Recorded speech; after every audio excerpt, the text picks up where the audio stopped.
It was May of 2006, and I was traveling 8,600 miles from my home in Phoenix, Arizona, to Bangalore, India. I grew up in Maine. Traveling to India was something I had never thought was going to be in my future. But I was heading there to onboard a team of employees. It was important to me not only to know their skills, what they wanted out of the job, but about them as people, their culture. So with that in mind, I decided to take a trip to what they call City Market. Now, City Market in Bangalore, India, can best be described as an assault on all of your senses. It's not a tourist destination. In fact, they kept looking at me incredulously when I said, I really want to go there. They're like, no, you don't. No. An assault on the senses. Sights I had never seen before, bright-colored fruits and spices, lots of people. Smells, not all of them were great. There was a lot of livestock around. And did I mention it was May and really, really humid? So crowds of people, all these scents, all these smells, all of these noises that I had never experienced in my life. It was a little overwhelming, to be honest. I kind of stuck out like a sore thumb.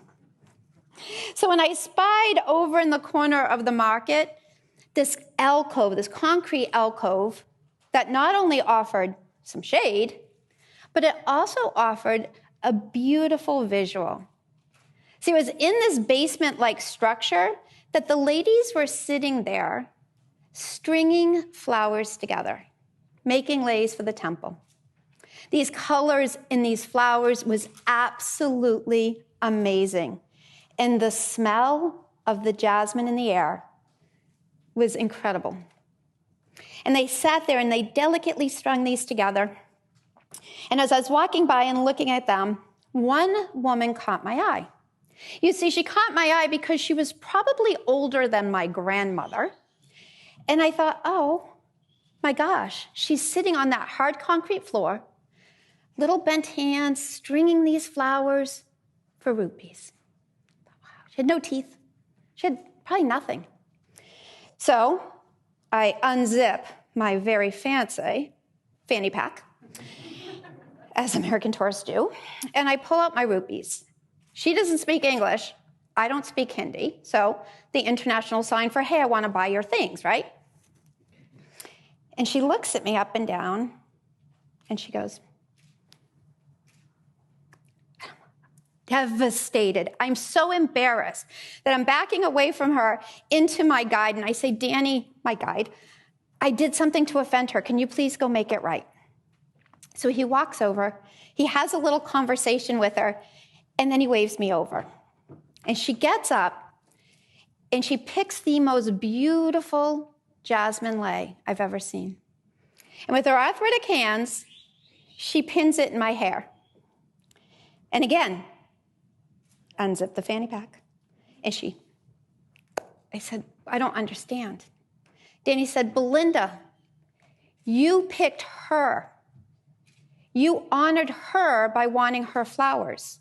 Your debt is paid in full. That moment changed my life because I realized I had gotten it all wrong. I was a child of the 80s. I was climbing that corporate ladder. Next title, next promotion, corner office. I had it all wrong.